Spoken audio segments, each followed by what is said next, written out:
Assalamualaikum dan salam Sarawakku sayang. Buletin UKAS edisi malam 21 Jun 2021 bersama saya Fidai Hanan Sahni. Berita utama, Ketua Menteri Datuk Petinggi Dr. Abang Abdul Rahman Zohari Tun Datuk Abang Openg telah menerima kunjungan hormat secara maya daripada Pesuruhjaya Tinggi Singapura ke Malaysia, Tuan Yang Terutama Vanu Gopalamenan pada Isnin. Pertemuan selama setengah jam secara dalam talian itu membincangkan beberapa perkara berhubung program vaksinasi di Sarawak, kerjasama antara Sarawak dan Singapura, perihal ekonomi, khusus pelan pasca COVID-19 serta isu-isu semasa.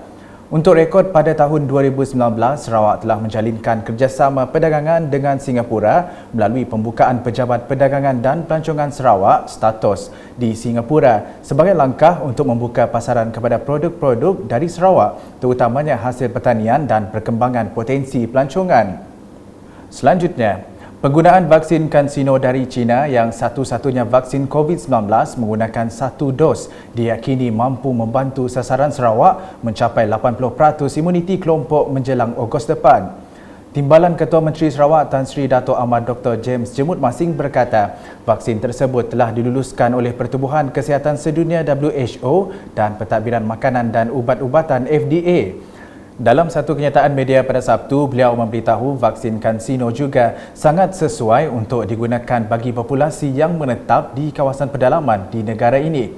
Beliau juga berharap permohonan Sarawak untuk mendapatkan vaksin CanSino akan dipertimbangkan dengan baik. Malah katanya jika vaksin itu dipersetujui dengan jumlah yang diperlukan, maka Sarawak dapat mencapai sasaran 80% imuniti kelompok menjelang 21 Ogos depan.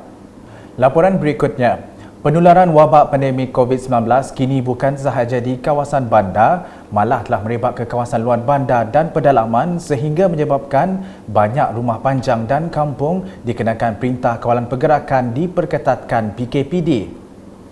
Menteri Utiliti Sarawak Datuk Seri Dr. Stephen Rundi Utom berkata, keadaan ini sangat membimbangkan dan masyarakat perlu mengambil berat terhadap keselamatan diri sendiri, keluarga dan orang lain dengan mematuhi prosedur operasi standard SOP. Itu kemana kita adalah kesempatan adalah perintah adalah sesuatu yang perintah kata. Kita menjaga tempuhnya, jaga kebangunan, kita berubah, kita kampung. Beliau berkata demikian semasa berucap dalam majlis penyerahan Gran Projek Kecil Luar Bandar MRP bagi kawasan Suainiah pada Sabtu. Seramai 9 orang penerima yang terdiri daripada Jawatan Kuasa Kemajuan dan Keselamatan Kampung JKKK dan Biro Wanita Kawasan Suainiah menerima Gran MRP tersebut dengan jumlah keseluruhan sebanyak RM86,500. Dalam pada itu, Datuk Seri Dr. Stephen Rundi yang juga Ahli Dewan Undangan Negeri Adun Kemana memberitahu Jawatan Kuasa Pengurusan Bencana Bahagian JPBB Bintulu akan menggunakan kaedah Pusat Pemberian Vaksin PPV bergerak ke kawasan luar bandar dan pedalaman. Jadi rumah panjang itu kita kena mobile team.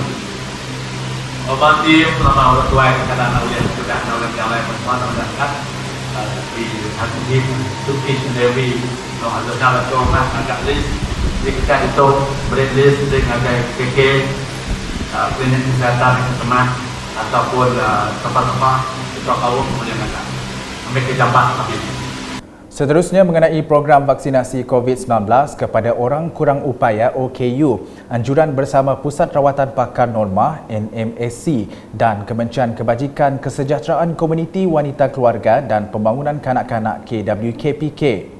Menteri KWKPK Datuk Seri Fatimah Abdullah semasa meninjau program berkenaan pada Sabtu berkata, inisiatif demikian telah memanfaatkan seramai 331 OKU terdiri daripada pihak KWKPK sendiri, pendidikan khas, Persatuan Sukan OKU, swasta termasuk orang perseorangan OKU untuk mendapat vaksinasi dos pertama.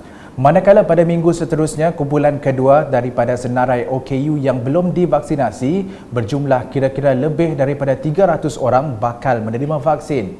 Sehubungan itu, Datuk Seri Fatimah mengucapkan terima kasih kepada pihak NMSC atas kesudian memberi slot vaksinasi kepada golongan berkeperluan khas OKU berumur 18 tahun ke atas. Penghargaan turut dizahirkan beliau kepada Bahagian Pembangunan Awal Kanak-Kanak BPAKK dan Unit Pembangunan OKU kerana telah menjalankan Active Tracing OKU yang belum divaksinasi serta menghantar senarai nama untuk tindakan selanjutnya. Beliau turut menyeru kepada Presiden Pengurus Pertubuhan Bukan Kerajaan NGO OKU serta Jawatan Kuasa Kemajuan dan Keselamatan Kampung JKKK untuk memaklumkan kepada pihak kementerian sekiranya terdapat OKU yang masih belum berdaftar atau belum divaksinasikan. Sementara itu, program Pusat Pemberian Vaksin PPV Betong telah memasuki hari pertama bagi siri kedua yang diteruskan di Sekolah Kebangsaan SK Nangalawi Spark Betong pada Ahad.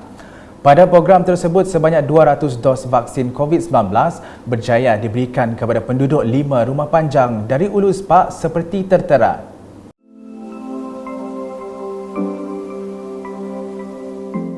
Tuai rumah mambu nyampah dari rumah panjang Gerugu ketika ditemui menyifatkan suntikan vaksin adalah satu cara untuk memerangi penularan pandemik COVID-19.